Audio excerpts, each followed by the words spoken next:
Good evening, ladies and gentlemen, and welcome to our second webinar of this year. If you've missed the first one, I'll get into that in a bit more detail in a moment. So tonight's webinar will be focused on all your considerations, both tax-wise and investment-wise, when immigrating to the UK. We have an exciting lineup planned for you tonight, so please stay tuned until the end. We'll run through some substantive information, whereafter we'll get into a Q&A session at the end. So before we start off, just a bit of a house rules for you guys to consider. So number one, this webinar will be recorded and will be shared with you after the webinar is finished. Will be shared with everyone attending and all subscribers, even though if you could attend or not. So just keep an eye out for that. We will also post a recording of the webinar to our YouTube channel and share it on our social media platforms.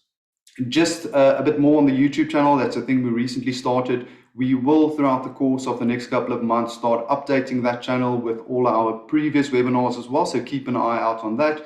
Just go onto YouTube and search for Breytenbachs Immigration Consultants and you can find all of this content there. Now guys, for the more formal house rules, so please do not use the chat function whilst we are busy with the webinar. Rather use the Q&A function at the bottom of your screen.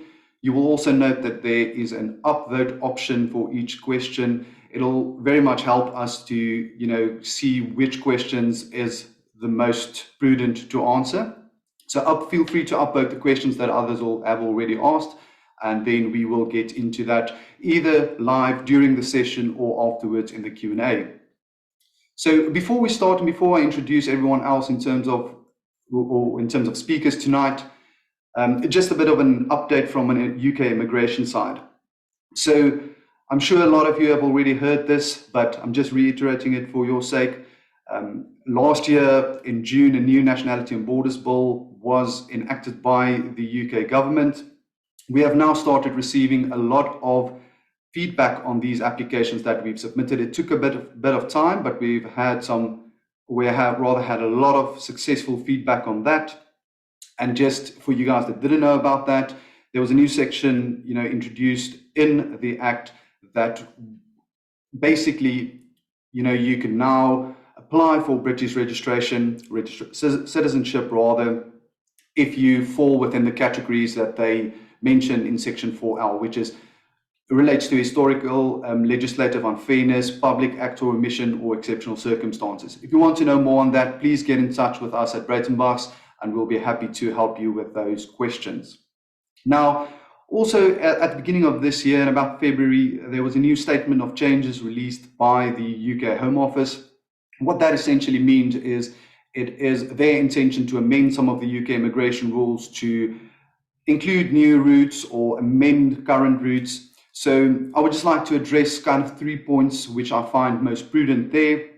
The first one is, which might relate to a lot of you business guys out there, is that the innovative visa and the startup visas as they were known has now been discontinued, and it has now been substituted with a route called the innovative founder visa.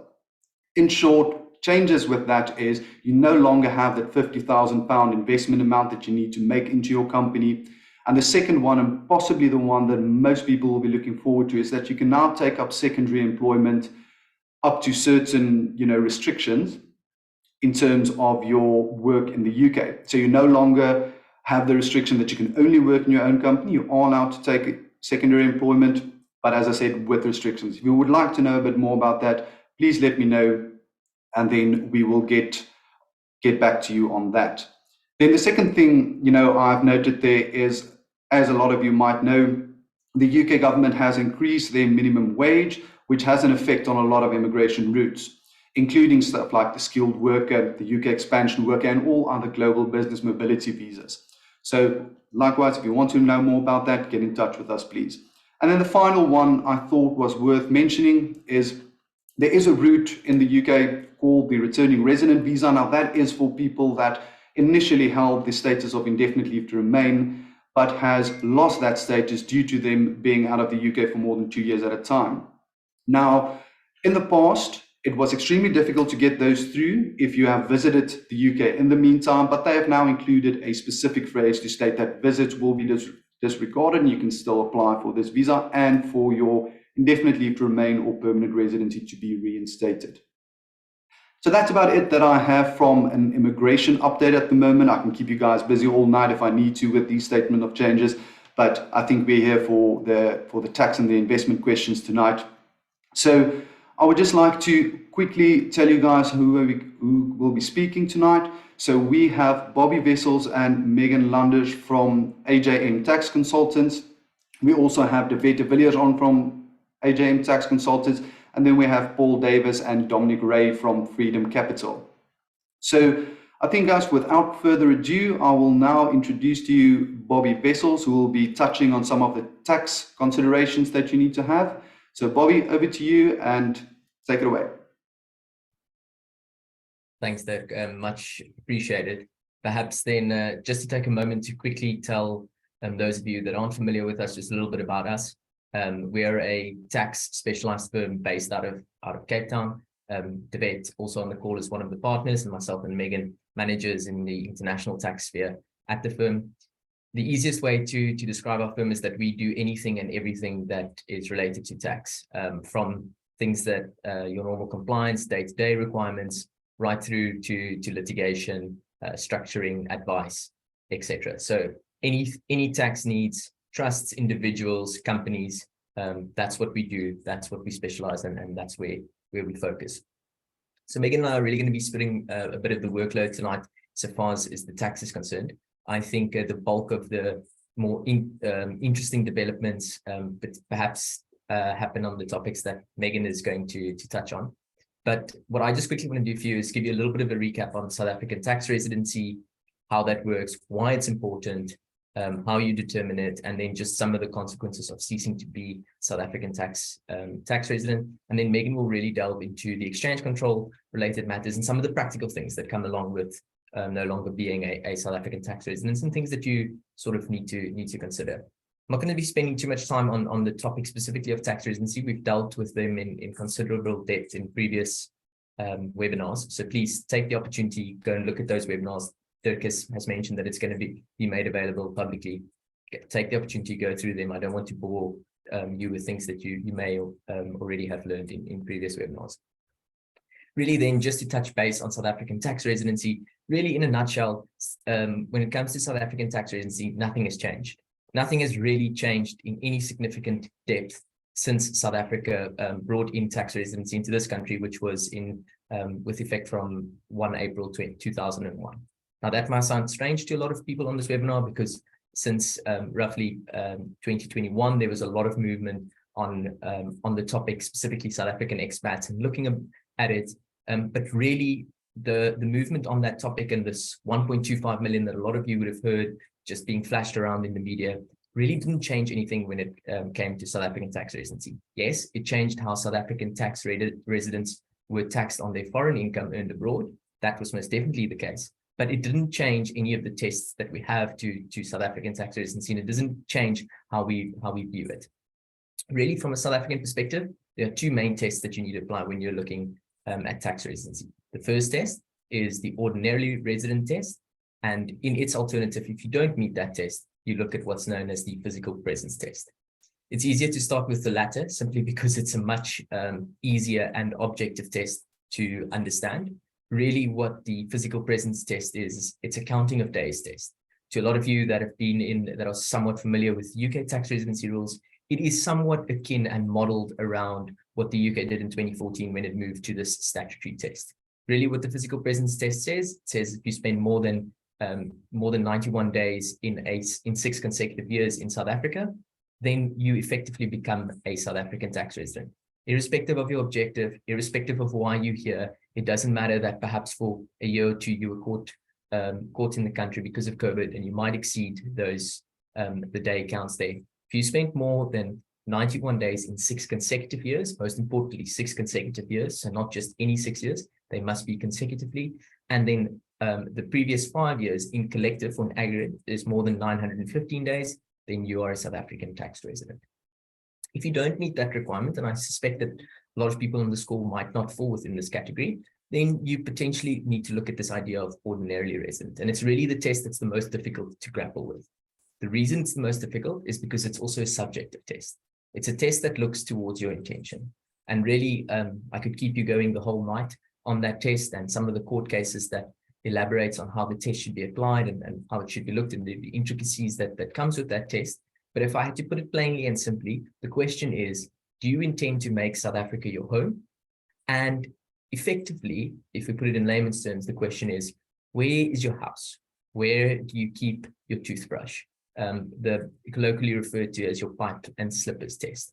Effectively, where do you set up, is what I typically say to people, is where do you set up your modality or your way of life? And where you set up that way of life will typically be indicative of whether you're ordinarily resident in South Africa or not. It's not this feeling, so people will say to you, it's whether you consider South Africa to be your home, and it's not this warm, fuzzy feeling that a lot of South Africans often have, South Africa will always be my home. It's not that.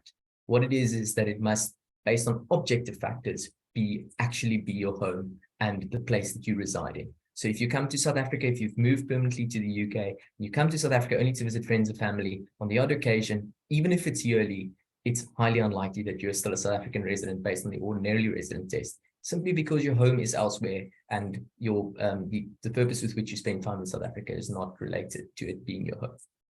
That's really it from a South African tax resident perspective. I think for most of you, the ordinarily resident test is really the one you need to grapple with. But as I said, I don't want to go into too much detail on that.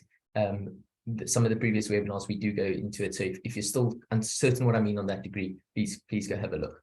The question that most people have is, look, Bobby, I've moved to the UK. I'm setting up my home there.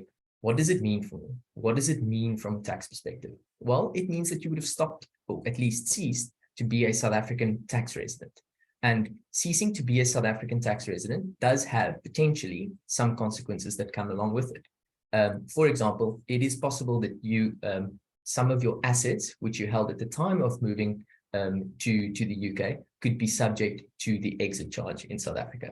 Now, again, we've dealt with this in previous webinars, so perhaps to keep it short and sweet on what the type of assets are, typically what you need to look at is where you hold shares. They in various companies, be it listed or unlisted, the exposure to the exit charge is most prevalent in that asset.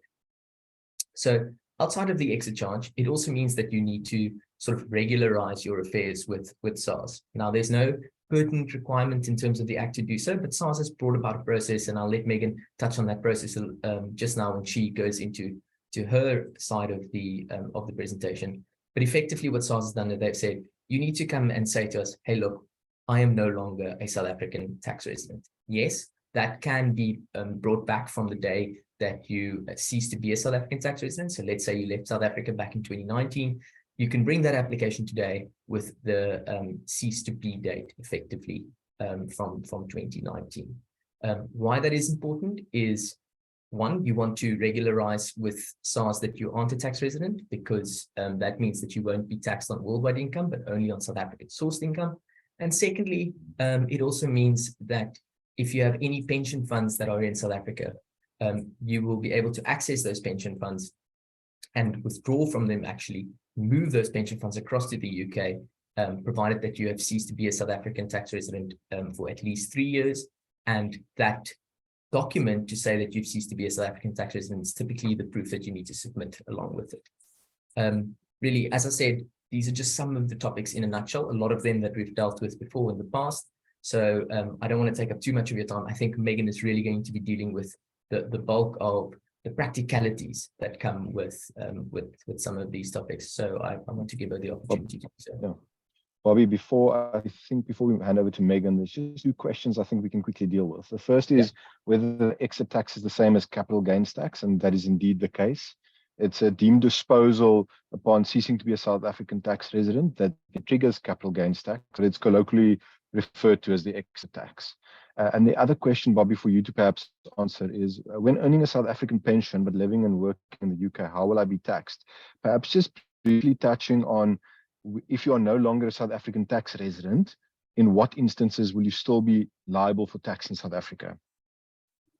Okay, so I'm going to start off with the back end of your question first, Wet, which is, if I'm no longer a South African tax resident, when am I still liable to tax in South Africa? And the answer is short and easy, but when you look into to the meat behind it, it becomes a little bit tricky. And the answer is you'll only be taxed on income that you earn from a South African source. Now, how we determine whether income is from a South African source is based on the nature of the income. Typically, the types of income that I see people earn is either dividends, interest, from bank accounts in South Africa, or if they potentially still work for a South African employer, and then lastly, the pension fund that you mentioned now. In each of those cases, there are different tests that determine whether the income is from a South African source. Typically, in the case of dividends and interest, it looks at where the company is situated that pays either the dividends or interest, and if it is South African held entities, it's likely, even though there are some exclusions, it's likely that the income will be sourced in South Africa. Where you perform services in the form of employment, the question really is, where are you physically present when you perform the services? If you sit in the UK, then you're just simply, and you perform all those services in the UK, simply not South African sourced income. It can only be sourced income in South Africa if you're physically present in South Africa. With regards to the pension funds, from a South African source perspective, indeed, it will be that those pension funds will be deemed to be from a South African source. However, because you sit with a bit of an impasse in that South Africa will want to tax the income because it is sourced in South Africa, yet the UK would also want to tax the income because you are a UK tax resident, more than likely. It means there's a bit of an impasse in that there's one income that both revenue authorities want to tax. When we have such a scenario, then you typically need to turn to the double tax agreement to consider how the double tax agreement alleviates this impasse and sort of allocates taxing rights to the various countries. It is likely, depending on the nature of your pension fund, that if you earn a pension fund from South Africa or an annuity of sorts from South Africa abroad, that annuity, despite being South African sourced income, will not be taxable at all in South Africa because of the fact that the double tax agreement between South Africa and the UK may, in certain instances, regarded to be exclusively taxable in the UK. If that is the case, then you do need to speak to your financial service provider on the South African end, because they would undoubtedly be withholding tax from those pension payments, and which, depending on the scenario, might be the incorrect position, and which we need to look to have remedied in the long run. I hope that's sort of adequately addressed that. If there's anything on it, please drop it in the chat. I'll look to answer it sort of through the chat now, whilst I give Megan the opportunity to really get into the nuts and bolts of the matters. Thank you, Bobby. Good evening. Like Bobby mentioned, I'm specifically focusing on the practicalities of how to inform SARS when you move to the UK and any other aspects from an exchange control perspective. Previously, before February 2022, there was some sort of process of informing SARS, and this was generally through your income tax return. Previously, you could indicate in your tax return that you cease to be a tax resident in that specific year of assessment. Once you've done that, that was the end of the story. SARS didn't issue you any letters of confirmation or informed you that they recognize you as a non-tax resident going forward. However, from February 2022, a formal process was implemented by SARS, where they now issue you with a non-residency letter. And the letter states that you, from an effective date, specific date, are no longer a tax resident of South Africa. How this process works is that you will need to complete what they call a registration, amendments and verification form, the RAV01 form on e-filing, and submit this form. This will open a case on e-filing for you, where SARS issues you with a letter requesting various information, including for you to submit what they call a cease to be resident declaration and various supporting documentation, which includes copies of your passport reflecting the exit and entry stamps, your visas, proof of your non-South African residential address, and, for instance, a travel diary. Once this application process is finalized by SARS, they issue you with a non-resident confirmation letter confirming that you're no longer a tax resident. The standard turnaround time for SARS is 21 business days, but we have seen instances where SARS does not keep to it. If SARS does not keep to it and the 21 business days expires, we follow an escalation process to escalate the matter and to ensure that you receive your non-resident confirmation letter. The challenge that we are facing at late is that SARS recognizes that they don't need the 21 business days, and that 21 business days will be approaching soon. And what SARS then does, unfortunately, is issue a letter saying that your cease to be resident declaration application have been declined for no apparent reason or for very generic reasons. For instance, that you haven't submitted your signed declaration or your passport or a travel diary, even though despite that you have submitted all the relevant information. In those instances, we resubmit the application and thereafter shortly SARS approves it. In many instances, SARS is merely trying to buy time because they know they are bound by the 21 business days. A typical question that, and something that Bobby alluded to earlier, is when clients ask us why do they have to inform SARS that they're no longer tax residents, they will say to us, but they've been living abroad for many years and not receiving any income in South Africa, so why do they need to inform SARS or follow this formal process? And I can come up with two reasons. The first is that in the Tax Administration Act, it clearly states that the taxpayer needs to inform SARS when there's a change in their postal address, the residential address, and their bank details within 21 business days of that change. So there in the Tax Administration Act already, you are prompted to inform SARS of these changes. Another reason, and something that Bobby also alluded to, is that when you still have retirement assets in South Africa and you wish to do an early withdrawal of your retirement funds to transfer it offshore to the UK, then you must go through the cease to be resident declaration process. A question that we also pop up is that how do I remedy not informing SARS timeously? Like Bobby alluded to, that you may have an exit charge, and one of the processes that you could follow, and which we generally recommend if there is an exit charge involved, is to submit a VDP application or a voluntary disclosure program that you enter into with SARS, saying, you put up your hand, say to SARS, I should have informed you previously that I have a tax charge, but now I realize that I should have informed you. I'm now informing you, and this mitigates any penalties for non-disclosure that SARS may levy. However, you should note that the actual tax payable and the interest will remain payable.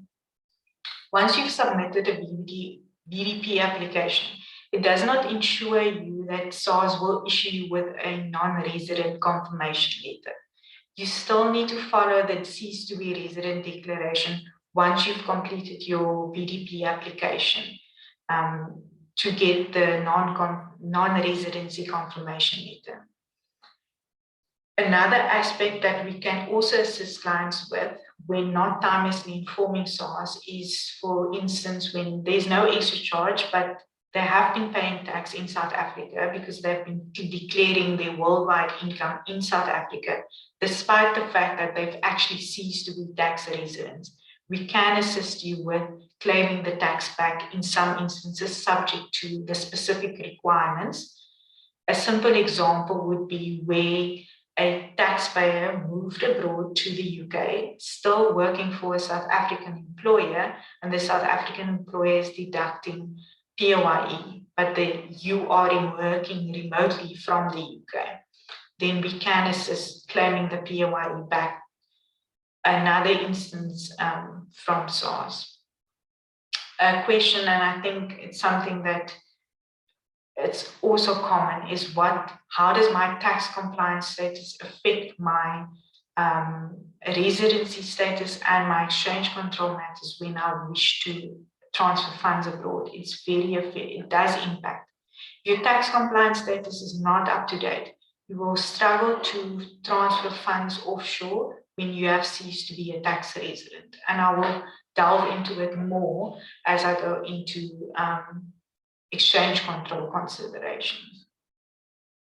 As from the 1st of March 2022, the South African Reserve Bank concept of formal immigration or financial immigration no longer exists.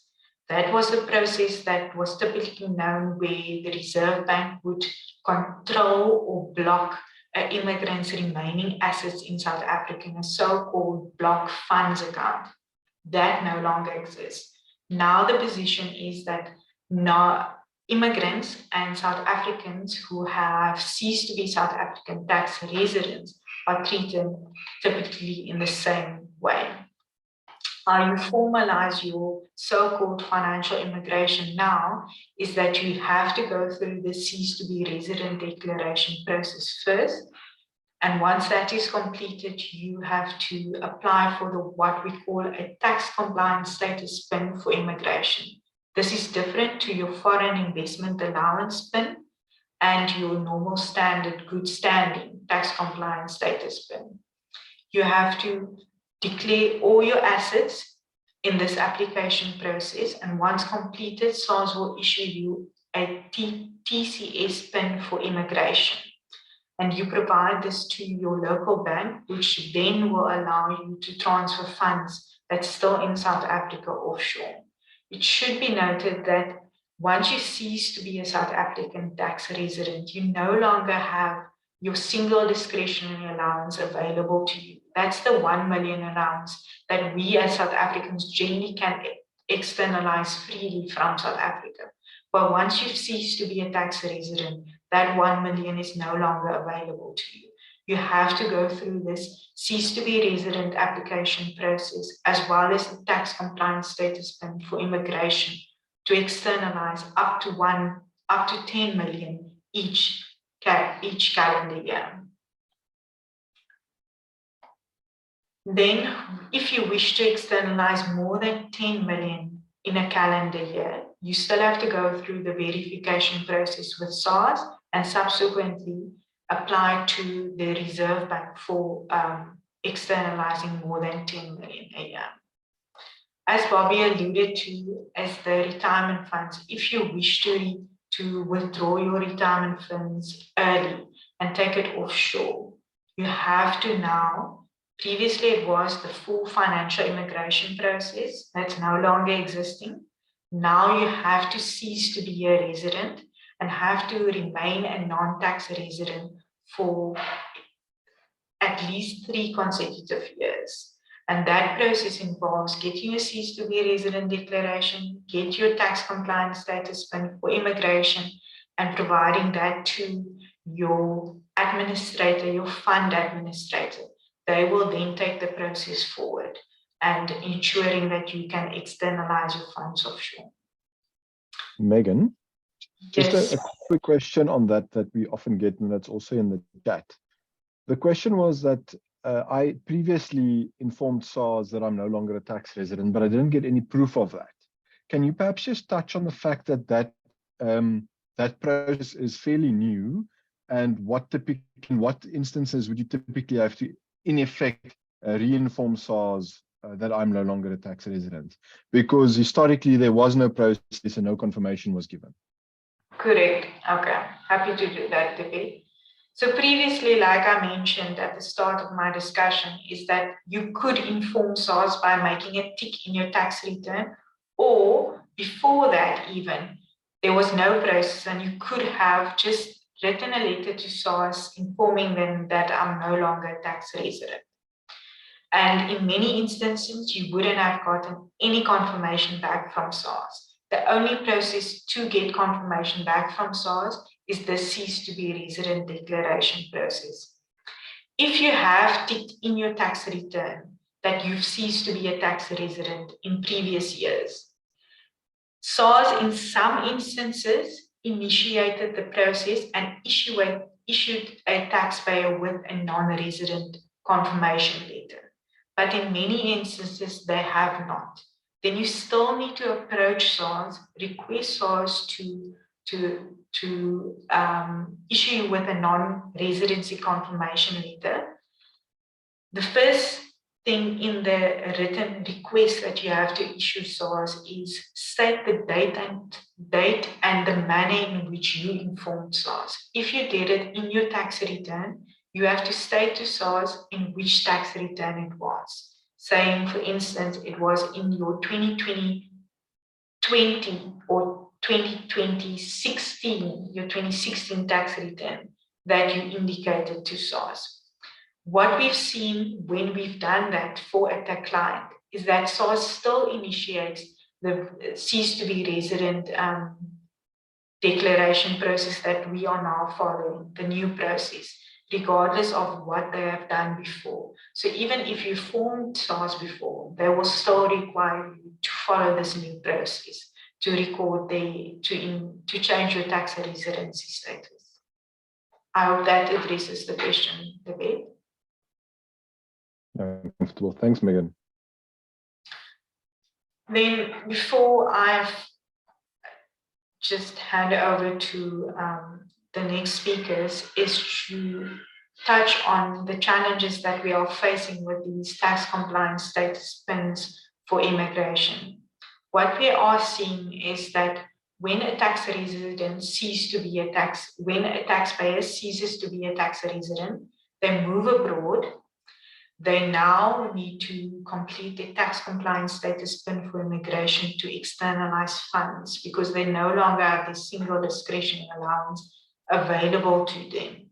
SARS don't keep to the 21 standard business days, and they need the funds to fund their living expenses. So what they are experiencing is cash flow issues.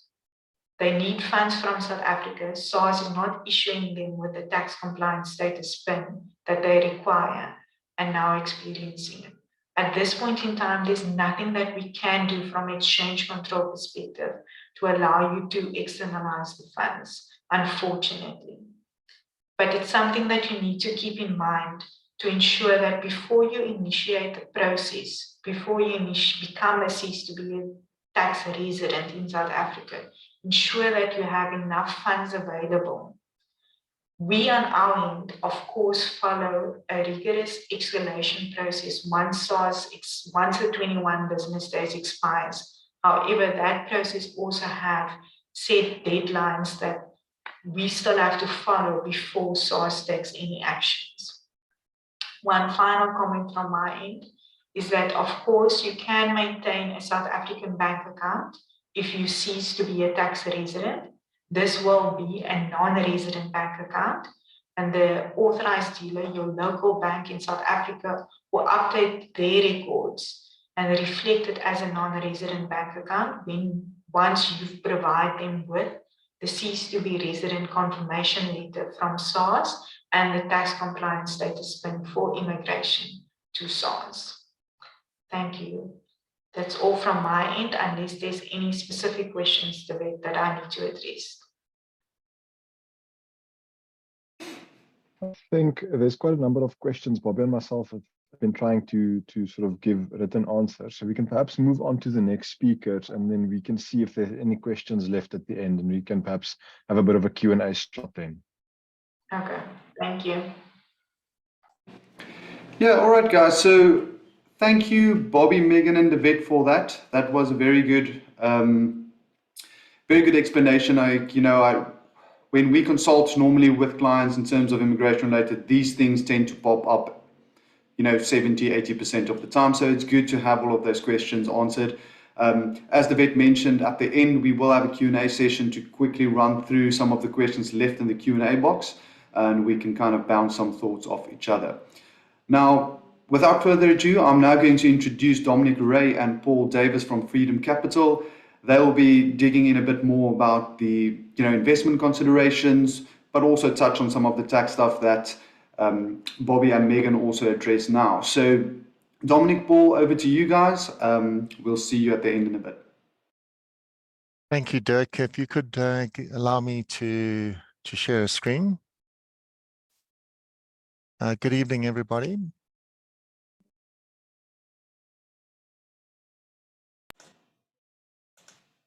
Sorry, Dominic, are you able to do so now? No, not yet. Jacinda, will you just check on that for us, please?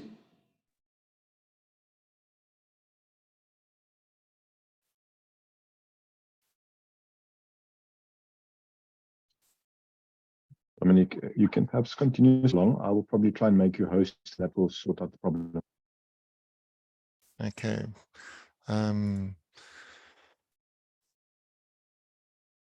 Good evening, everybody. Thank you to Breytenbachs and to Bobby and Megan and Devet who started before us. Obviously, when one considers to immigrate, there's so many implications and there's so many issues that one has to deal with, and to get the right advice is obviously critical. Just to give you a little bit of background, we are from Freedom Capital. Paul Davis and I are the directors of Freedom Capital. We've been in the markets for over 28 years, and we've certainly seen a lot over the last 28 years. To put things into perspective, 13 major crashes since 1929, and 7 of them have been in the period of the last 28 years. So Paul and I have 9 children between us. It's highly unlikely that we are going to be leaving the country in the near term. But what I can say is that there's lots of opportunities for you to investigate options of citizenship around the world. And I suggest you do that through Breytenbachs. And to have a plan B in place is obviously first and foremost on everyone's mind at this point in time. As far as Paul and I are concerned, we believe that financial migration is the option that we've taken, and fortunately we've managed to, through ancestry and various other means, obtain citizenship. So what I'd like to do today is really to start off with something that Megan has already alluded to, and that is the current allowances and asset swaps. And then I'm going to deal with some of the considerations when one wants to internationalize oneself, and then go on to foreign investments held offshore and onshore, and factors that influence the rand, in order to try and give you some better indication at what we look at as investment managers, and to determine whether the rand is at fair value or not.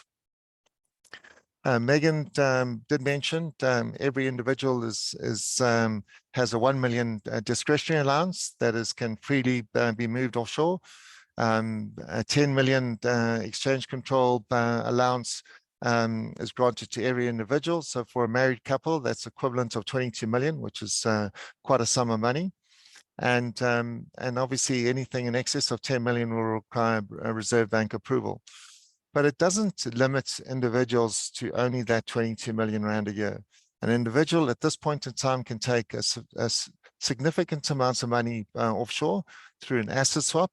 And really the amounts of money that individual is limited to is really a function of the service provider's asset swap capacity. So you can go to the likes of any organization or any investment manager, and we'll be able to facilitate that process for you, and find the right organization that will be able to move substantial amounts of money offshore through an asset swap. The difference between an asset swap and money that's been pre-approved to be sent offshore is that once your money is offshore, it can remain offshore. If it's done through an asset swap, one, you're paying a fee of anywhere between 35 and 45 basis points per annum. And should any local laws change or any political changes happen and they request money to be repatriated, the first money that will be repatriated will be the asset swap.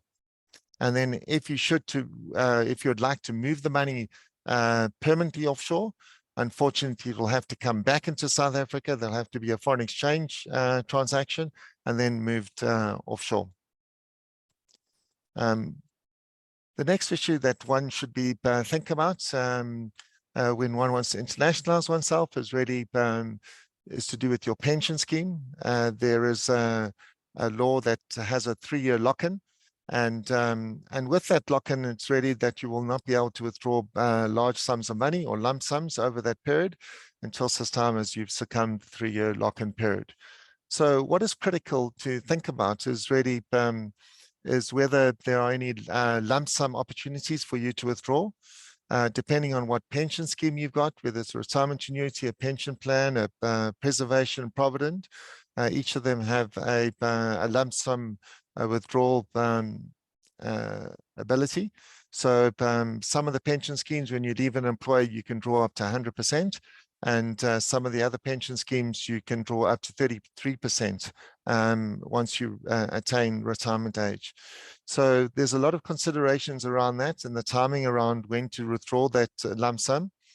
And then, and obviously the tax implications of any withdrawal. Asset allocation is a critical component because one thinks about once you've left or decided to immigrate, psychologically you've left South Africa, and to be left with rand risk is a bit of a pointless exercise, because from now on you're going to be evaluating yourself on your country and that you plan to move to, and the currency of choice. So what we do, so we go to great lengths to actually look at what is the residual amount in your pension scheme, how can we maximize the foreign portion and invest that offshore. Currently, Reg 28 guidelines allow us to take 45% offshore, and depending on whether you choose to retire and to retire into a living annuity, there are other options to increase that limit from 45 to 70%. Really, from a pension scheme perspective, and certainly from someone that's now leaving South Africa and having their pension portion of their, or certainly a substantial portion of their wealth still domiciled back in South Africa, you've really got to reassess your asset allocation and also the risk profile associated with the type of returns that you need in order to finance a lifestyle abroad. So when we look at pension scheme investments, we refer to them as core investments. When we look at other investments, we look at them, we view them as discretionary investments or satellite investments. So the tax implications of immigration has been alluded to by the previous speakers. So obviously there's residency status implications, there's double taxation agreements, there's investment taxes, capital gains tax being one of them, inheritance taxes, and implications for controlled foreign companies. And that is really for those that now move over to the UK. They've got businesses still in South Africa and they actually control them from abroad. The other issues to think about is really the timing and fees associated with the liquidation of assets. And there's no perfect science, but and that's why we always encourage you to speak to an investment manager to assist you with that process, and obviously try and assist you with some degree of market timing around currencies, markets, and the tax implications thereof. When you're moving offshore, I think a lot of people don't give consideration to what it means, what medical costs are going to be in a foreign jurisdiction. So when you're doing your budgets and when you're doing your pre-planning, please consider that, because certainly for those who take up NHS, it's certainly equivalent, or if not worse, than our current government subsidized medical facilities. When investing offshore, what is critical to look at is really the custody of assets. Where are your assets going to sit? Are they going to sit on balance sheets, or are they going to sit in a nominee account, or are they going to sit in a custodial account? As you can well imagine, with the amount of products that are out there, a lot of investors get involved in products which they don't, not too sure of, and suddenly they realize that they are exposed to these institutions that write the products. And obviously, being exposed to those institutions on the structured product side, you effectively taking on balance sheet risk of that institution, and should it fail, your investments will be substantially prejudiced. Also, when you're going offshore, there's a number of structures that you can put in place, and that when it comes to structures and investments, it's really very bespoke per the individual, and it's really subject to a lot of discussion and understanding the financial needs analysis of the individual, and as to determine what structure to invest in, and obviously what the underlying investments are going to be and the asset allocation. But when it comes to an offshore trust, obviously there's got to be an arm's length transaction when it comes to a trust. So you find that you have to write letters of wishes to trustees, and that is not a comforting process, because you're so far removed from the decision-making process. However, investment manager can bridge that gap for you, and obviously have the authority to act on your behalf in the execution of your requirements. When it comes to offshore bank accounts, we strongly suggest that you utilize current banks to facilitate the opening up of foreign bank accounts. It's certainly a lot easier process, and with South Africa now on the grey listing, our requirements have become so more onerous as to open up investment accounts and bank accounts offshore. As far as offshore structures are concerned, offshore structures are costly, and one has to give some serious thought as to what is going to be a structure that will best suit you. And really, a structure is really there to try and save on some tax implications, most importantly inheritance tax, and some investment taxes that will be subject to. Very much so how we subject to investment taxes South Africa, the same goes for offshore. So I just want to deal with another issue here, is really about, as a South African, you can actually physically move your money offshore through an asset swap. You can invest your money offshore through an asset swap into international equities. You can actually invest on the JSE and effectively be having your assets invested offshore. So there are a number of considerations to think about when you either want to move your assets physically offshore, or you want to actually have them locally domiciled but structured in a way where I'm effectively invested in the S&P 500 or into a basket of foreign funds or foreign ETFs, which will give you the same risk profile as if you were offshore. So that can be done at any point in time. So we've got fantastic ETFs that are and portfolio managers that have access to all those foreign shares and the big shares that you are fully aware of, and will be able to give you almost a replica of the investment returns as if you had that money offshore and had done the currency conversion. The next point that I just want to deal with is really the Rand. The Rand, as an example, has devalued by some 6%, which is in line with our inflation at a compound level for the last 30 odd years. And you can see that the blue line is really the inflation adjusted return, and the orange line is the actual Rand itself. So it is tracking the long-term mean, but it is at a slight premium of around 20%. So that gap, although it looks relatively small at the end of the line, it is quite substantial, and we feel that the Rand, and I just want to reiterate, is that whatever I say is really, and that is my opinion, and it's certainly not a recommendation. But we do feel that South Africa is is not going to blow up just yet, although we may get concerned about the likes of Eskom and politics, etc. So, but it's so important when you're looking to make this decision that you don't make it at those peaks that you can see during the course of the journey of the last 30 years. Because as an example, in 2000, it took you a good 12 years before you reached the peak of that rand devaluation in 2000.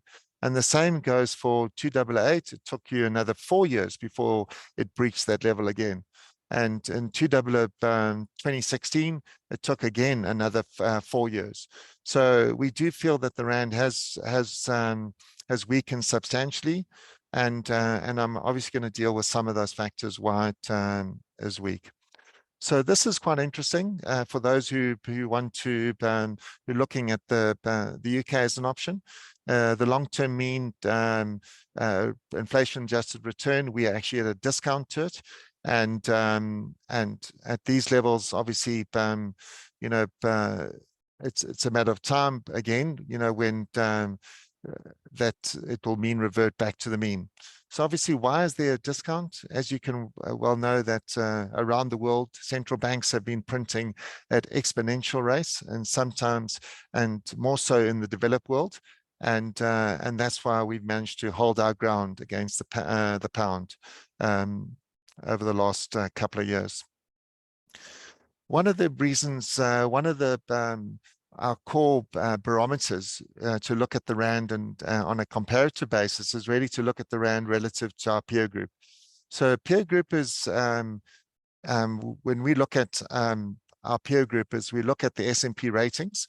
And that's the sovereign credit ratings of each of those countries, and they between 1 and 3 from South Africa. And what is interesting is that on the far left-hand side, you can actually see the year-to-date performance of the rand relative to the dollar, and that is negative 7.32%, whereby the other emerging market currencies that fall within our peer group have actually had positive gains. The glaring exceptions away from South Africa are Turkey and Russia, and those are pretty self-explanatory. So what we've seen with our current rating of BB minus, it's a speculative grade rating. We're less vulnerable in the near term, but facing major ongoing uncertainties to adverse business, financial and economic conditions. So at this point in time, there hasn't been any notable comments from the rating agencies. So for now, BB minus is where we'll be sitting. So as an indicative, our peer group is currently trading at 15.817. So that puts us at quite a substantial premium to the peer group average. This really tracks our peer group average relative to the actual rand. And you can see that over a period of the last 8 years, we've oscillated in and around that peer group. And you can just see that the premium currently is one of the bigger premiums we've seen over the last, and there's been 3 instances of that premium. And you can see that once you've had that premium, that the rand has mean reverted thereafter. So from just an overall perspective, and just to quell some of your concerns about the rand is obviously is highly susceptible to sentiment, and sentiment is obviously rightfully so around politics and Eskom, etc. But South Africa is very fortunate that it has a very robust monetary system, and the rand is certainly one of the most liquid currencies around the world, and unless there's going to be a political agenda to take over the functioning of the Reserve Bank, I think that will be my biggest concern when it comes to the future of the rand, and whether the rand will continue to trade in line with its peer group, and obviously see periods of strength rather than periods of sustained perpetual weakness. The graph that you're now currently seeing is really the rand against the gold. They've historically always had an inverse relationship, and what is so unique about the last 2 to 3 years is how gold and the rand have been so closely correlated. It's hugely positive for South African tax base. As you would have seen recently, the SARS had some record tax collections, and obviously commodities have benefited substantially from this. Our key commodity exports are coal, gold, coal, platinum, and iron ore. And the ability to export these commodities are also some degree of underwrite the value of the rand. So just having a look at the S&P 500, which is a global index, and the South African Top 40 index. Over the last 5 years, the S&P 500 has grown by 132% against the rand at 45% or 44.77%. And this really gives one merit that there's certainly better opportunities abroad. And at the right time, it's certainly worthwhile to invest abroad and in quality companies that are listed offshore. So this is over the last 2 years. South Africa has actually performed in line with their offshore counterparts, and that's obviously benefited from the weakness in the rand that we've seen in the last 2 years. So just having a look at a country overview, the personal tax rates in the UK is 45%. The highest tax rates in the Eurozone is in Portugal, and that is 48%. There's been a number of citizenship by investment programs in Portugal, and many people have gone and bought properties in Portugal, and unfortunately they've bought they've closed the door on those applications, and we're waiting for feedback on what the future of those applications are for new entrants looking to gain citizenship in Portugal, and to those that are in the process of getting their Portuguese passports. The real concern around the world, or certainly the benefit for pensioners, and we want to hold the least risk profile, is that interest rates are quite high in the United Kingdom at 4.25%, and also 5.25% in New Zealand, and currently 5% in the United States. And with inflation still abnormally high, it's unlikely that the next month or two interest rates will fall. If anything, they will continue to go up until inflation is under control. And if I can just put it into perspective, is that South African inflation is around 7.2%, and our Reserve Bank has now raised rates to 7.75%. And historically, what we've seen is that we've seen rates rising globally until such time as inflation falls below the interest rates. So that is something to consider when you've got inflation running so rapidly high around the world.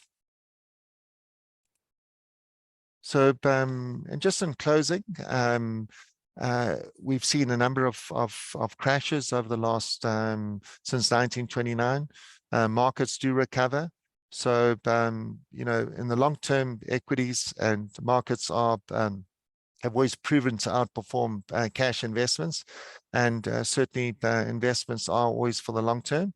And obviously, we will be able to assist you, or your advisor will be able to assist you should you require the need in order to manage your investments. And certainly, where the benefit that Paul and I have is that we have vast experience from a local and from an internationalizing oneself perspective. And there's certainly lots of things to consider, but it's not unbearable, and certainly we can make that transition certainly more enlightening for you, and give you that peace of mind. So thank you, Dirk. Thank you for this opportunity, and look forward to chatting to you. And if you've got any questions whatsoever, please feel free to drop Paul or I an email, and we will be sharing this presentation after today's session. Dominic, sorry to interrupt. I think there's one question left unanswered in the Q&A, and also another question that we typically get from clients. Sure. That I think might be useful for a lot of the listeners. I think the first question is, if I don't have a physical address in the UK, can I still open up a bank account if I don't want to make use of the international arms of a South African bank? Do you perhaps have any insight around what your clients are typically doing with regards to opening up foreign bank accounts before they arrive in the UK? So it is a complication. Paul, have you had a recent experience with that? Let me just understand your question. So before people actually are making or formally immigrating Yes. from South Africa to the UK, the answer So is yes, you can open a bank account in the UK before you actually get there. You can do that. I think if you can just clarify that question about your residence or your where you actually resident. I'm assuming that you're still resident in South Africa? Yes, I think what a lot of the clients are doing, and the question that we see often, is that clients want to start moving funds abroad. They want to start saving on that side, but Yes. they want to do it in a bank account that they can have access to that. So they don't necessarily just want it in a South African foreign denominated bank account. So these are the typical clients that know 3 years I'm gonna move to the UK, but I want to start sending money offshore. But they don't want to make use of an offshore Standard Bank or an offshore ASA or an offshore Old Mutual or a Nedbank bank account. Are there options for them that you are aware of? We have the same problem. We've used a lot of these virtual banks, but is there an option for clients to open up a physical bank account on that side if they don't have proof of address in the UK already that you know of? I've got 2 clients who have got accounts like that. It's not a common thing, obviously, because a lot of residents here are still happy to do what you've just mentioned. But the alternative is you can have an investment account, all right? And we do this for a multitude of people, where you can hold cash in the investment account. So you don't necessarily need a bank account. Okay, so you can gain your exposure to offshore equities and to the currency there in the meantime, in an account over there that's in your name. And when you migrate or officially leave South Africa in time to come, you've had the exposure of the international assets and currency. And at that point in time, you have the ability to transfer your cash or investments across to the then local bank account. So you don't necessarily need to have a bank account over there. You can also have an investment account, and those are 2 different vehicles. Okay, perfect. That's an excellent solution to a lot of clients, and one that I think definitely the listeners can make use of, because a lot of people are struggling with that question. No, and then easy. Perhaps the last question that we've seen come up often, was not necessarily asked today, but it's typically something that a lot of clients think about after the fact, and we have historically seen this question. The question is, can I move my South African retirement annuity into a UK pension-like product without cashing in the South African side? So they want to physically transfer from a South African retirement annuity to a UK retirement annuity, and they don't want to cash in South Africa and pay the tax on that cashing in of the product. As far as I'm aware. Yes, sorry, Dom. Paul, go ahead. No, carry on, Dom, just in case you give different answers. I'm not aware of that being allowed. Now, I don't know if Megan can clarify that. I don't know if that is our available. view is also we don't know of a way how that is possible. Normally, you would cash in South Africa and then use those proceeds to reinvest in a retirement annuity abroad. That is correct as far as I'm aware, Devet. I think also what I want to allude to post your question is really to listeners must be fully aware of the implications of onshore against offshore. So if I'm going to move to the UK and I move all my money onshore, okay, you're going to be subject to local inheritance tax, and you're not going to be able to get the tax benefits of an offshore structure. So if anything, when it comes to large sums of money, it's advisable, or it's of our opinion, to move it into an offshore jurisdiction, and then have the flexibility to decide how and when you want that cash to come back onshore.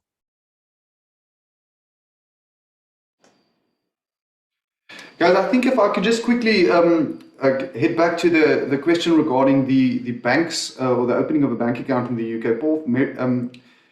Many thanks for that solution, because as the vet alluded to, that's something that our clients, often ask us, how do I'm planning my imminent immigration to the UK. I'm going over in, let's say, 6-month period or stuff like that, but I want to have a physical bank account open there. And the problem I see often with that, and, from chatting to UK bankers and such, is that especially when you're going over on a visa, as opposed to someone holding British citizenship and residing in South Africa. The problem you have with that is if you don't have a visa to be in the UK, which grants you those residency rights, it's near impossible for you to get an address in the UK because of the fact that most UK landlords, estate agents want to see your right to rent in the UK.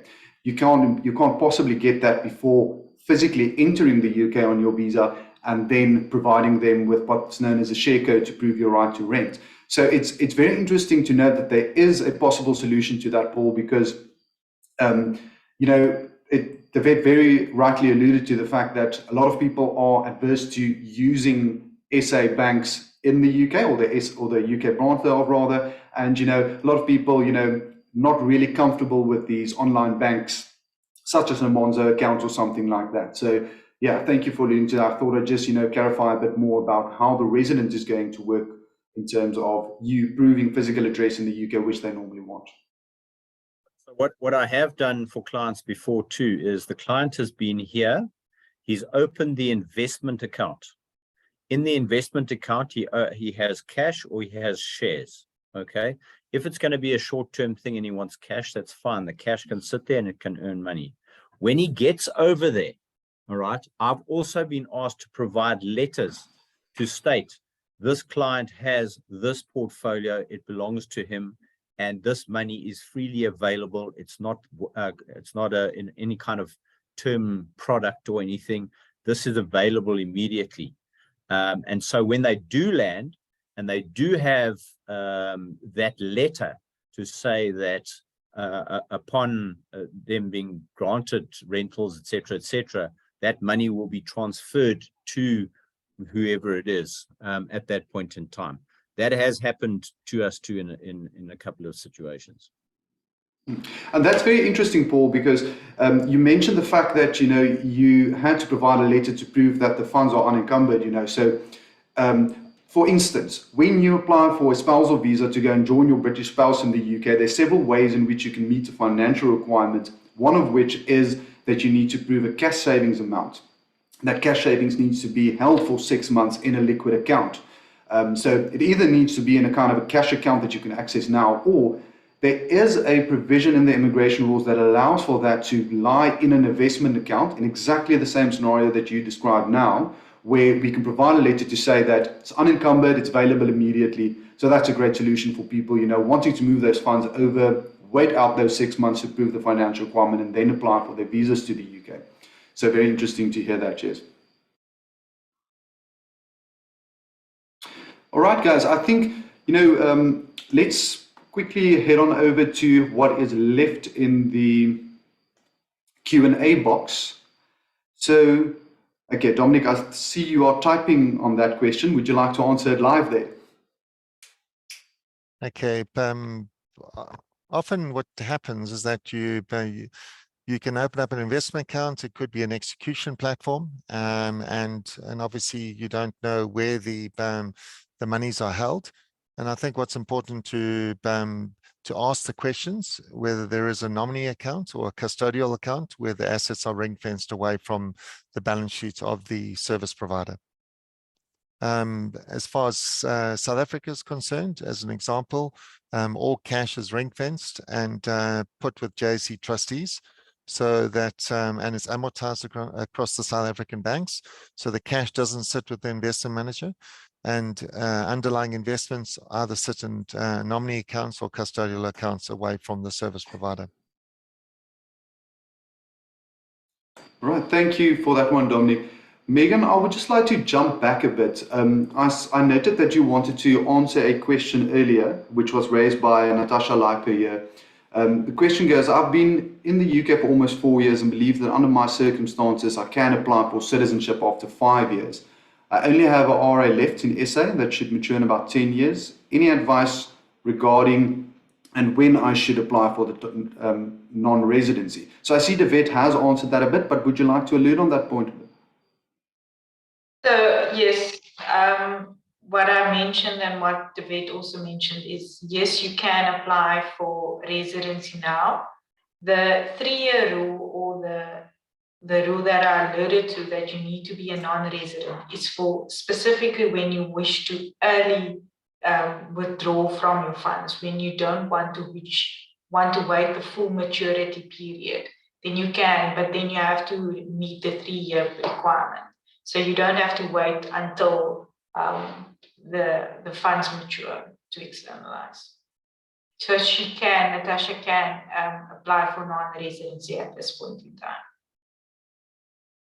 Dirk, perhaps to latch onto this point, something that I saw that popped up a bit in the chat that we can just spend a moment on is, what does the tax look like when I withdraw from this pension fund? I think we've all sort of loosely alluded to it, but to perhaps just tie all of those down into one pot.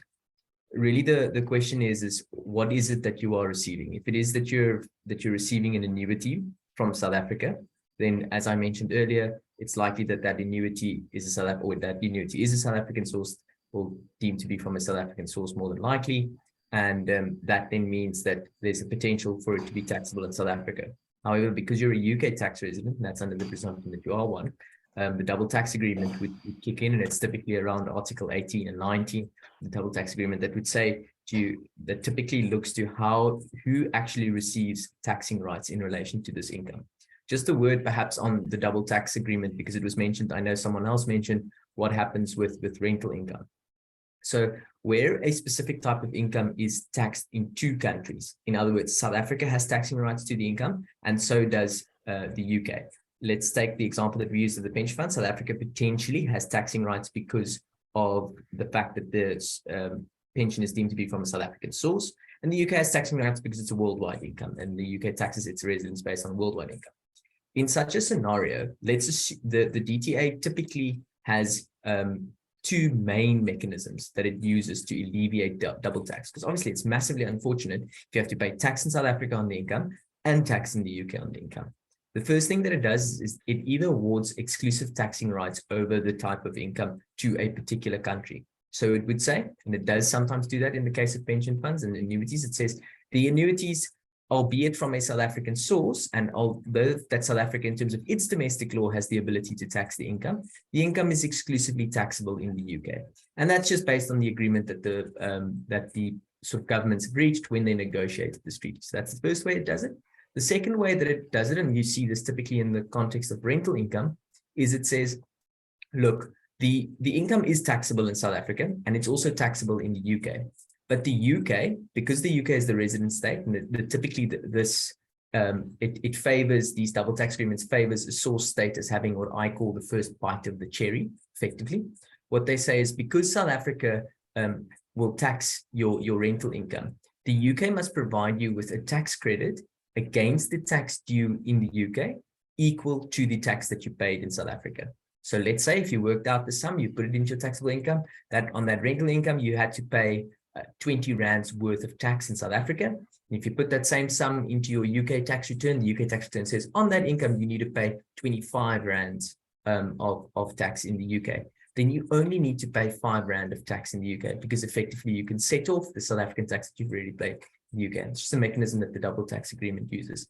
On the pension funds, again, just to return to that principle, really important, you need to look, is it lump sum payment or is it an annuity? Those are treated differently, and depending on the nature of those products, they're treated differently in terms of the double tax agreement, and will have different taxing effects for you at the end of the day. Well, thanks for that, Bobby. I think that also sums it up quite nicely in a kind of practical way there. We have another question coming in the Q&A box that I would like Megan to answer here. Megan, I'll just read it out for everyone in the audience quickly. So, cease to be resident document requested is to get a HMRC letter for SARS, but I don't know what SARS needs to be in the letter, and HMRC needs to know what it's for. So perhaps you can kind of offer some practical advice on that one, Megan? Of course. So what SARS is looking for, so what you're alluding to is one of the supporting documentation when you do your cease to be resident declaration. And one of it is for you to provide confirmation from the HMRC that you are a tax resident of the UK. So you've ceased to be a South African tax resident, but then in actual fact, you are a tax resident of another country. And what they are looking for is not a tax assessment or a tax return from the UK. What they are looking for is a letter, and I've seen these letters, is a letter from the HMRC clearly stating that you are a tax resident of the UK from a specific date, to ensure that there is no period in time for SARS to say that you were not a tax resident in South Africa or the UK. But that's merely the purpose of that letter. What you need to state to the HMRC is to inform them that you need to formalize your cease to be tax resident declaration in South Africa, and that you will use the letter to inform SARS that you are now a tax resident of the UK. I know it's difficult sometimes to get these letters from foreign tax authorities, but they are available for SARS to use. Megan knows that specific request by SARS irks me a bit, because there's no inherent requirement for you to take up residency in another country in order to cease to be a South African tax resident.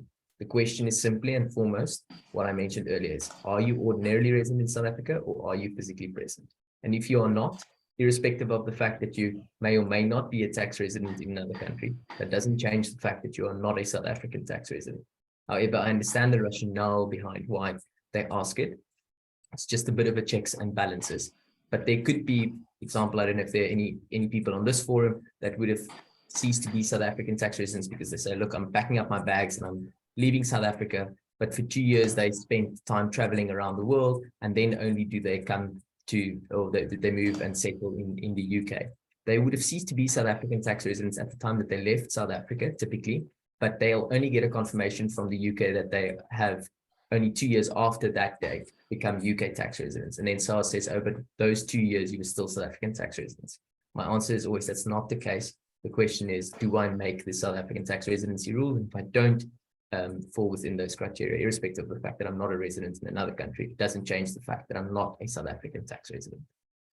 Bobby, just on that point, can you perhaps touch on the fact where someone is dual citizenship, and perhaps just distinguishing between our so-called home affairs citizenship and tax residency, and that being dual citizen is not necessarily akin to being tax resident in both jurisdictions, and how that would typically get dealt with if you are a tax resident in both jurisdictions? So the question of if you're a tax resident in both jurisdictions is slightly easy to answer just sort of off the bat, because it's again, and the question always that you're confronted with when you sit with a question of I'm tax resident in 2 countries, I am taxed on a certain income in 2 countries. Whenever you're faced with that conflict or that impasse, it always inevitably leads back to the double tax agreement. And what the South African double tax agreement with the UK does is it sets out certain tests known as the timebreaker rules, in which it basically decides on a process of elimination in which country the double tax agreement determines you to be exclusively resident in. If that double tax agreement says that you are not a South African tax resident, in other words, we apply the test in the double tax agreement, these timebreaker rules, and we say, based on these rules, you are a UK tax resident, then irrespective of the fact that you meet the South African rules, you are still considered to be a UK tax resident. You're no longer considered to be a South African tax resident. So for some of the listeners, someone mentioned in the questions earlier, they said, look, I'm going to work in South Africa. I'm not going to spend a lot of time there. I'm going to be there probably more than 91 days in the foreseeable 6 to 10 years that arise just to go and perform my services. So I'm going to meet the physical presence test. There's nothing I can do. that question will then fall back to the double tax agreement once that kicks in. So once you become a South African tax resident based on those rules, if you do meet them, then you'll be a double tax or you'll be a tax resident in South Africa and the UK. And we need to look at what the double tax agreements say. And it's highly likely, given my very brief understanding of the facts, that the double tax agreement would say you're still considered a UK tax resident. It's a bit of analysis to go through. On the point of sort of passport residency or residency with home affairs, just because you have some form of correlation back to South Africa in the form of you've maintained some form of affiliation with home affairs in South Africa, either you've maintained your passport, etc., etc., it doesn't mean that you are not a South African tax resident. The question is, do you intend to make South Africa your home? If you don't intend to make South Africa your home, even though you might have all the passports in the world linked to South Africa, you're not a South African tax resident. Yes, you may be a resident for purposes of home affairs. It's an entirely separate inquiry. There used to be this whole drive on financial immigration pre-2001, and a lot of people said, if you don't give up and if you don't financially immigrate, don't give up these passports or this link to South Africa, you'll remain a South African tax resident. I'm afraid that that's just, the test isn't as simple as that. And you can maintain those identities to South Africa and still not make the South African tax residency tests. It seems like there more questions have popped up as I've spoken. Yes, I also noticed that, Bobby. So let's quickly run through that, guys, while we still have, a bit of time, 10 minutes or so. So I think, Anna-Marie's question here, what happens with life insurance policies? Can those be transferred over? I believe we've answered that earlier in the discussion, and unfortunately, we don't think that is possible. Let's move on to the one from Carla there. I'll tackle that quickly, Dirk, if you don't mind. Okay, so you can read that out, Bobby, and then you can go for it. Carla, so yes, very, very correct. A good pickup that if you've been traveling the world, then it's likely that let's say you would not have taken up residency elsewhere, and so there won't be a double tax agreement that will apply. Correct. But the question will be, the double tax agreement can only apply once you meet the criteria to be a tax resident. Typically, not always the case. There's some double tax agreements that have a slight distinction, but it can only apply if you meet the requirements of being tax resident in 2 countries' domestic jurisdiction. The test in South Africa for ordinarily residents is, as I explained earlier, you need to look at where do you stay, where's your permanent home, where's your slippers, where do you keep your dogs. It's these type of sort of objective factors that lead to showing your subjective intent to no longer make South Africa your home. So in your scenario, you would no longer be a South African tax resident, because if the facts are in your favor, in those 2 years that you traveled the world, you had already predating that travel decided that you don't want to stay in South Africa and you want to be outside of the country. You want to go set up your shop or your home elsewhere, and therefore you're no longer a South African tax resident. No, thank you for that one, Bobby. Let's move on. Paul, you wanted to add there? Sorry, I didn't quite want to add to that. Perhaps we want to carry on with this discussion. I just want something to add on the actual planning of the RAs. Absolutely. Before we end. So I don't know if you want me to do that now, or if you want to just carry on with what Bobby was talking about. Yeah, we can. Paul, let's move over to your discussion there about the RAs. Okay, so the one thing that you need to think about is you're locked up for 3 years. You decide today and you're locked in for 3 years. A lot can happen in 3 years. And remember, you having an RA or a pension, you have a lot more say in what's in that RA and pension than perhaps 10 or 20 years ago.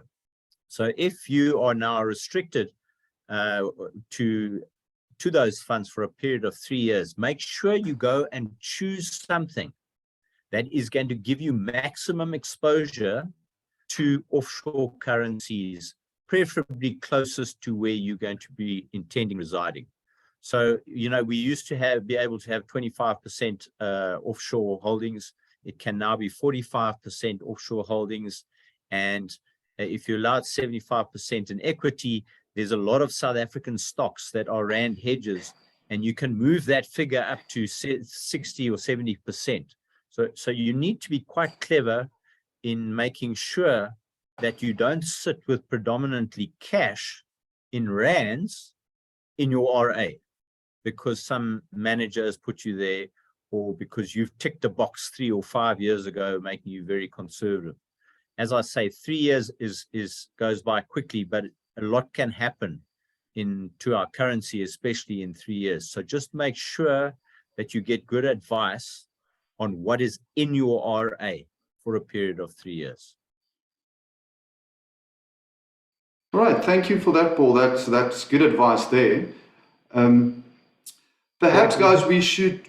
Bobby, I don't yes? know how much time we've got left there, but if there's other ones you want me to tackle, there's 1 or 2 I can quickly deal with. Sure, go ahead, Bobby. Just read out the questions and then you can tackle them from there. We still have about 5 minutes that we can kind of chat about. I'm going to try and be brief. So Kim Elliott, the question is basically, if I'm no longer a South African tax resident and I hold rental property in South Africa, she noted that she needs to declare the income via VDP. And then there's an additional part to it that says, is that a requirement submitting through returns, or do they cease and it's entirely different process? So Kim, what you would need to do in that case is two steps. First step, cease to be a resident, go through the process that Megan has explained to do so. Step 2 is, once you have done that and that process has been sort of completed, it's confirmed, there you are, Kim, no longer South African tax resident, then for the time period which you're not a South African tax resident, you need to do a VDP. That's not through a form, that's not through a normal return. It's a special type of return that you need to complete. We typically have all kinds of supporting docs that we attach to that process, something that we can help you with should you need be. But effectively what that then is to say to SARS, here is the declaration of the default and this is the tax that I should pay on it.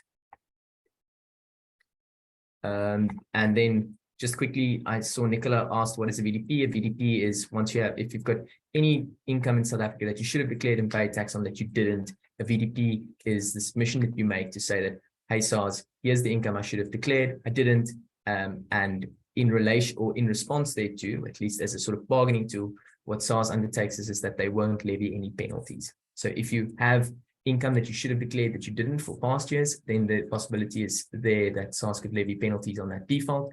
If you submit a VDP, you're protected from those penalties. And one other question I'm quickly going to touch on is, if you work for a SA company remotely, you are not liable to tax in SARS necessarily. You will only be liable to tax in South Africa if your income that you earn from that company is sourced income.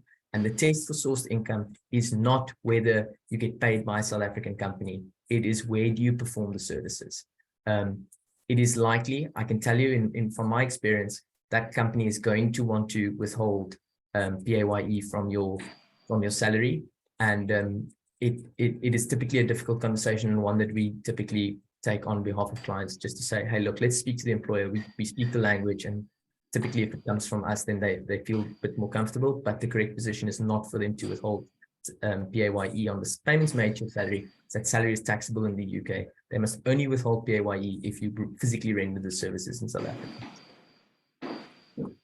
Yeah, thanks for answering that one, Bobby. I believe, guys, we are now at the end. We have come to the end of our 90-minute slot here. So if nobody else, none of the panelists have anything else to add or anything they would like to mention very quick, then I will close off the webinar for now, guys. Devet, I see you unmuted there. Is there anything you wanted to add? Yeah. Look, I think perhaps what I will suggest is that Bobby will be handling most of the queries from our side if anyone has any questions after this. So for you to perhaps just drop his email address in the chat. And Dominic, Paul, who from your perspective, or do you have perhaps a general email address, just drop that in the chat as well. Means that any listeners that have any questions after this can reach out to us. I know that the contact details will also be shared with recording tomorrow, but what I've seen from previous sessions that people want the answer now, so they want to email us tonight already. So if we can pop that into the chat. And then Dirk, you can perhaps, we had a lot of questions around where the previous webinars will be hosted. You mentioned something about the YouTube channel. If you can just talk about that a bit again before we close out. Yes, thanks for that, Devet. As Devet alluded, we will share, and I believe a lot of people has asked this in the Q&A throughout the session as well. Just to reiterate, we will share a recording of this webinar to all registrants of the webinar tonight. We will also post this on all our social media platforms, and we will also upload it to our YouTube channel. Now, guys, our YouTube channel is something that we recently launched. You can go onto YouTube, just search for Breytenbachs Immigration Consultants. We will start uploading all of our past content onto there as well. Go subscribe to that channel, share with your friends, and then you can look at it from there. You can go back, look at certain questions that was discussed tonight, certain things that you think you might have missed. But as the vet mentioned as well, and as I mentioned at the start here, please get in touch with all of the panelists or any of the panelists if you have any specific questions. I believe that in the chat box you will now find Bobby's email address. You'll also find Dominic and Paul's email addresses there. But as we said, will be shared afterwards. So from my perspective, guys, that is it for tonight. Thank you very much for joining us. I believe we had a good turnout tonight, despite the fact that we are in half-day darkness at the moment. So you need to enjoy your evenings further. Once again, thank you for coming, and we will keep you guys posted when we will be doing another webinar. We are trying to do more of those this year, so please keep an eye out on our newsletters, social media, and go ahead and go and visit our YouTube channel. To all the panelists, thank you very much for your time. It was a very insightful session that we had tonight. I'm sure you'll receive loads of questions hereafter, and yeah, was a privilege hosting this with you guys. Thank you, everybody.